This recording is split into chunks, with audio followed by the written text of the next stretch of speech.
Jane Blasio spent decades researching her own adoption, but before she could find her story, she had to uncover her birth doctor's deep, dark secret: black market adoptions involving hundreds of babies. Earlier, Sam spoke with Jane about her remarkable journey to the truth. Jane, welcome to DBL. So you have spent decades investigating your adoption, but you first knew your family's story was different at the age of 6. What happened, and how did your adoptive parents answer your questions? Well, my sister and I, she was also from the Higgs Clinic, had heard some kids on the playground calling us black market. So when you're 6 years old, what do you know about black market? Nothing. And actually, when you're 26, you shouldn't know anything about black market. But that's how we first learned about it. And I can remember my parents had called me in from the yard I was playing, and I went into the living room and sat down, and Michelle was there, and she was crying. And they said, you know, the kids on the playground said black market. We just want you to know that you were adopted, and there's nothing wrong with that. And basically that was it. And a 6-year-old wants to run and get away from any drama. I did anyway. And so I'm like, okay, cool, I'm out. And I went out and left at that point. Let's start with the investigation that eventually led you to Georgia, where you found out about Dr. Hicks and his clinic. What specifically did you discover? So what happened was when I turned 18, I went to search for my birth family. And so I started making trips down to Georgia. There were women from the town and from different states would come to his clinic for either an abortion or the adoption. Sometimes he talked a woman into changing from an abortion into an adoption.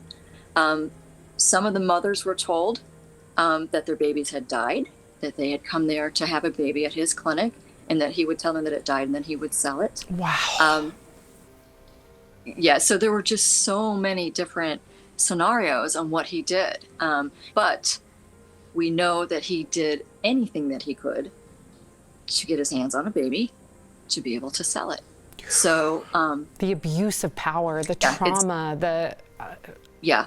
Dr. Hicks was never charged for these black market adoptions. He did lose his license for performing abortions, which at the time were illegal. But it's safe to say that people in his small town knew about the adoptions, but they never saw him as a villain. So help us all wrap our heads around that. This was a town doctor. This was a man that when you had the flu, he came to your house and he helped you. When you had a baby and, you know, your husband was there to protect you and to be there with you, and you needed him to come to your home, he was there for that. And if you couldn't pay him, he would take eggs, you know, he would take vegetables, he would barter if he knew you couldn't afford it. So this was a man that he had some light to him. Right. Whether or not that worked out for everybody, it worked out for him. So you had half of the town that thought that he was he was angelic. But then you had the other half of the town that knew what he was doing with kind of all his shady stuff.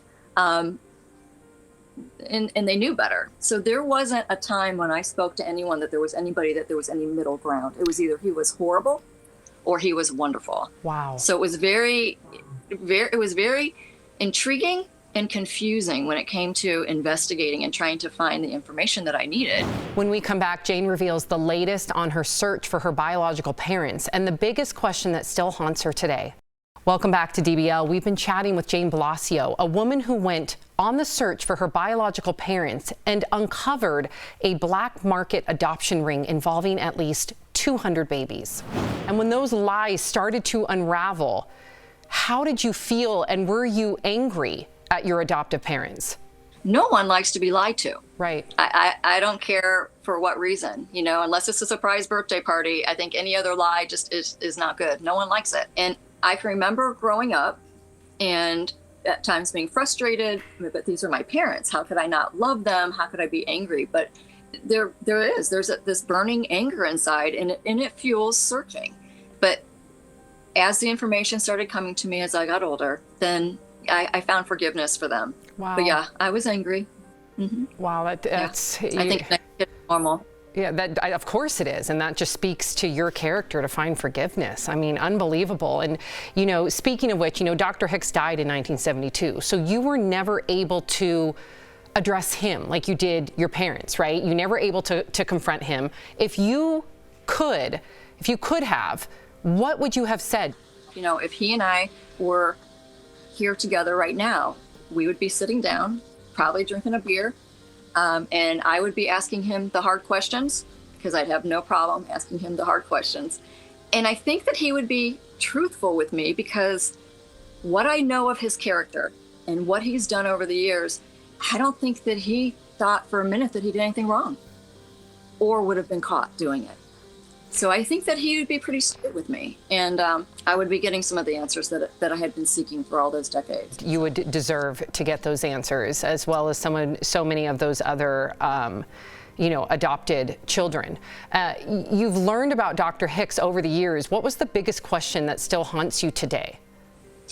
How many babies didn't get out of the clinic? Wow. How many? Elaborate on that? What do you mean by that? Oh, he was known for his abortions. Right. He was also known for late term. You know, there were a lot of us in the group that were preemies. So, you know, was he really pushing the envelope? Was he pushing that risk factor of, well, I need to have a baby to sell, so she's 7 months along, is it going to be viable? Let's see if we can induce. Wow. And then the baby's viable, I can sell it. So it's in his mind, was he justifying a late term abortion so that he could sell the baby? And so for me, in my heart, it's twofold. How many babies didn't get out? And then what happened to those mothers? Right. And when it comes to your story, have all your questions been answered? What more do you feel like you need to learn? So I'm smiling because I'd say 99% of my questions have been answered. And that's all detailed in the book. But I think what's most important, and I've learned this over the years, is that I've got the answers, but the most important thing was the journey. You found your birth parents. Is that right, Jane? Well, I found my birth story. It's in the book in detail, and I don't want to. So should we say if I start talking about it, we'll be. Should we say stay tuned? Get the book? Stay tuned. Yes. Yeah. Okay. I think that's a good cliffhanger to our DBL Nation right now. And I hope it was cathartic for you writing about it. But to our DBL Nation, I know that you probably have unanswered questions like I do. To learn more about Jane's remarkable story, get her book, Taken at Birth, Stolen Babies, Hidden Lies, and My Journey to Finding Home. Now, it comes out this summer, but you can pre-order it right now on Amazon.com. Jane, thank you so much for joining us and just being so transparent. Thank you.